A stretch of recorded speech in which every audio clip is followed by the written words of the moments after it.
I've been having a terrible time with the Elegoo printers, and with that giant new Giga coming out, here's why I would avoid it.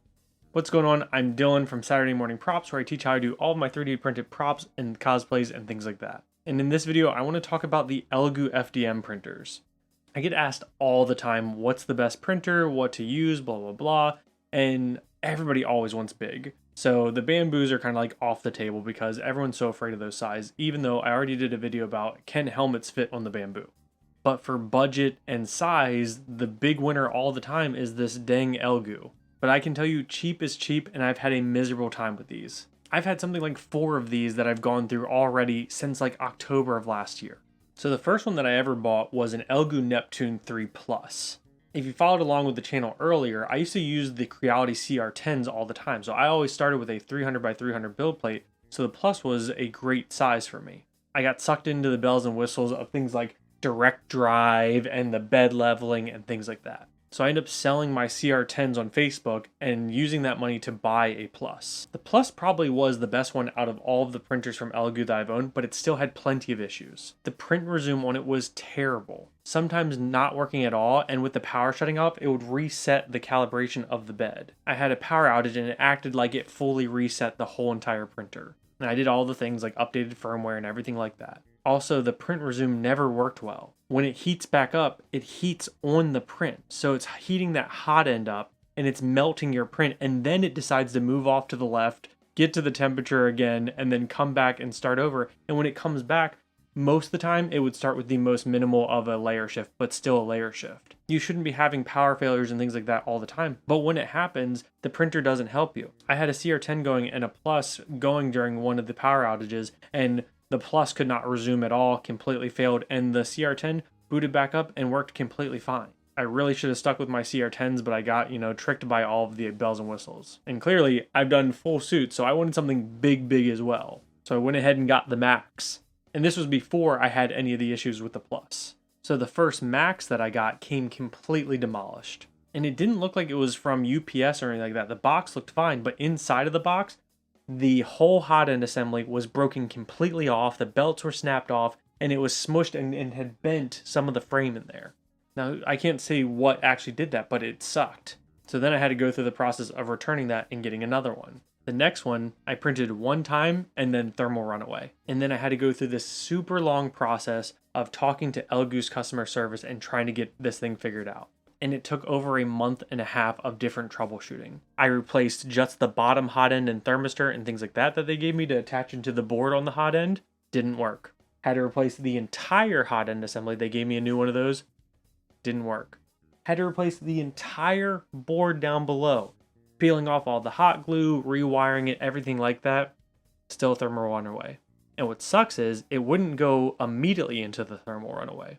So I would start a print and then it would have thermal runaway halfway through a print, things like that, and ruin so many projects, having to troubleshoot it over and over. I had to ask them for extra filament to compensate for the crap that had been wasted by this printer. Finally, I said screw it and got a different one because I was so sick of troubleshooting.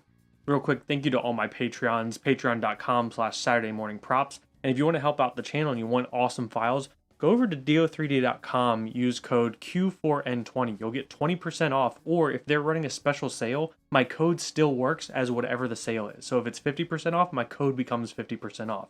So if you're thinking about getting files from do3d.com, use code Q4N20. It really helps me out. So then I got Max number 3. One thing that I hated across all of them is also that bed leveling.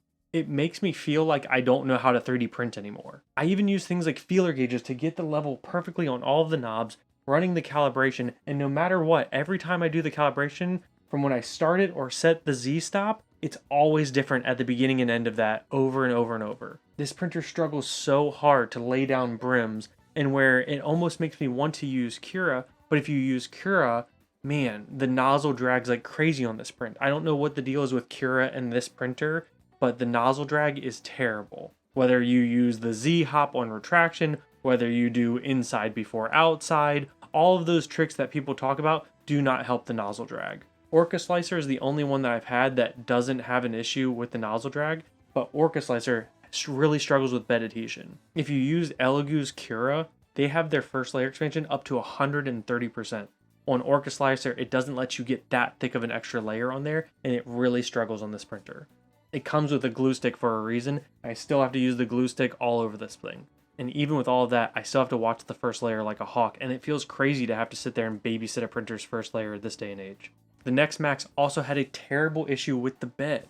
No matter what I did, the bed would not stop rocking side to side. Tightening the eccentric nuts, everything like that, it was creating tons of wheel debris underneath of it, and it would not stop. I could not get it tight. I took the entire thing apart, the entire assembly, off the belts, everything like that, unscrewed everything, got the eccentric nuts and all of them back in, put new wheels on them because it had eaten so badly through those wheels, and got this back on there, and still, within a print or two, it felt like it had worked itself back to loose. I know other builders have had that issue as well. I've also seen more nozzle blowouts than any before on social media with the Elegoos. I've seen so many makers with giant wads of plastic wrapped around their hot end there. I've never seen that as more with these printers than I have any other printer ever. These printers wasted more plastic than 3 CR10s in 2 years within 3 months. And that's just with the Elegoo Neptune 3s, which people enjoy the 3s usually.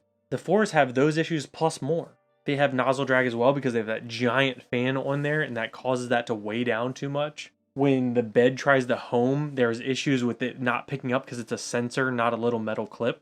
Oh, and both of them, 3s and 4s, have terrible ghosting. If you try to run them at any of the normal speeds, you're going to get so much ghosting, which is where if there's a detail line here, you'll see a faint ghost line of it here. So I wouldn't recommend the Neptune 3s or 4s. And then goodness, we're now seeing this OrangeStorm Giga. Gosh, I would avoid that like the plague. I wouldn't touch that with a 10-foot pole. It's insanely big, which means you're going to have either giant rolls of filament or do hot swaps. Which reminds me, one of my printers would not resume. If I paused that print, it would sit there in processing and never pick back up. And that ruined 2 different prints I had to do a hot swap on. So do I trust that on a Gigastorm that I'm definitely going to have to do a hot swap? No, I do not trust that printer. The bed leveling looks atrocious on that thing, and then using 4 different plates for it is just ridiculous. And I'm sure you've seen the 3D Printing Nerd and you've seen Uncle Jesse where they've had nozzle drag where, like I said, the hot end doesn't know where it is every time. Like sometimes it's lower and higher. On theirs, it dug itself into the build plate and scratched and completely demolished it. That's insane. I would avoid that at all costs. I don't know anything about Elegoo's resin printers, and those could be wonderful, but their FDM printers have just been a nightmare for me. I should have known that cheap is cheap, but it is what it is. If I can help anybody avoid grabbing one of these things and wasting their own money, I definitely want to help you guys out. I wish I knew something about like Anycubic's Cobra Max to see if that was comparable, or if Creality's, bigger CR line would be something to also offset this. But unfortunately, this is what I have, and right now I've been doing almost everything on my Bamboo because this thing hasn't been great. I even bought a Creality Ender 5 Plus, went back to a super old printer because I wanted that build volume, but I wanted to get away from these bed slingers. Hopefully this gives you a little insight if you're looking into getting another printer. A great video to watch after this would be, do helmets fit on the Bamboo printer? Maybe getting something like the P1P or the P1S would be a great printer for you. Thanks so much for watching the video. I'll catch you in the next one. Love you guys. Peace.